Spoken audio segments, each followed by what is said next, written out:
ഇന്ന് നമ്മൾ ഉണ്ടാക്കാൻ പോകുന്ന റെസിപ്പി ചെമ്മീനും മുരിങ്ങയില വെച്ചിട്ട് ഒരു തോരനാണ്. ഉപ്പ്, മഞ്ഞൾപ്പൊടി, കുരുമുളക് പൊടി ഇട്ടിട്ട് നമുക്ക് ചെമ്മീൻ ഒന്ന് മാരിനേറ്റ് ചെയ്ത് വെക്കാം. വെളിച്ചെണ്ണയ്ക്കകത്ത് നമുക്ക് ഫ്രൈ ചെയ്ത് മാറ്റണം.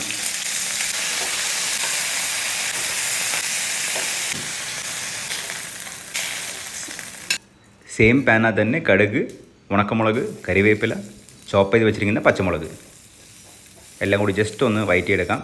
പിന്നെ സ്ലൈസ് ചെയ്ത് വെച്ചിരിക്കുന്ന ചെറുള്ളി, ഈ റെസിപ്പിക്ക് വേണ്ടി ചെറുള്ളി എടുത്തേക്കുന്നത്. ചെറുള്ളി ഒന്ന് സോട്ടായി വന്നിട്ടുണ്ട്. ഈ സമയത്ത് നമുക്ക് ഇതിനകത്ത് ഉപ്പും മഞ്ഞൾപ്പൊടി ഇടാം. പച്ച സ്മെല്ല് പോകുന്നതുകൊണ്ട് ജസ്റ്റ് ഒന്ന് സോട്ട് ചെയ്ത് കൊടുക്കാം. അതിനുശേഷം വൃത്തിയാക്കി വെച്ചിരിക്കുന്ന നമ്മളുടെ മുരിങ്ങയില ഉണ്ടല്ലോ, അതും കൂടി ഇട്ട് കൊടുത്തിട്ട് ജസ്റ്റ് ഒന്ന് സോട്ട് ചെയ്യാം. ഒരു മാക്സിമം 1 മിനിറ്റ് അതിനുള്ളിൽ ഇത് സോട്ടായി കിട്ടും. പിന്നെ നമ്മൾ ഓൾറെഡി കുക്ക് ചെയ്ത് വെച്ചിരിക്കുന്ന ചെമ്മീൻ ഉണ്ടല്ലോ, അതും കൂടി ഇതിനകത്ത് ഇട്ട് കൊടുക്കുന്നുണ്ട്. നന്നായിട്ട് ടോസ് ചെയ്യാം. പിന്നെ കുറച്ച് തേങ്ങ, ചിരകിയ തേങ്ങ, അതും കൂടി ഇട്ട് മിക്സ് ചെയ്ത് കൊടുക്കാം. നന്നായിട്ട് മിക്സായി വന്നിട്ടുണ്ട്. അടച്ച് വെച്ച് 2 മിനിറ്റ് വേവിക്കുവാണെങ്കിൽ നമ്മളുടെ ചെമ്മീൻ മുരിങ്ങയില തോരൻ റെഡിയാണ്. ശരിക്കും പറഞ്ഞാൽ ചോറിൻ്റെ കൂട്ടത്തിൽ ഇത് മാത്രം മതി. And always remember this, everybody can cook and everybody has to cook.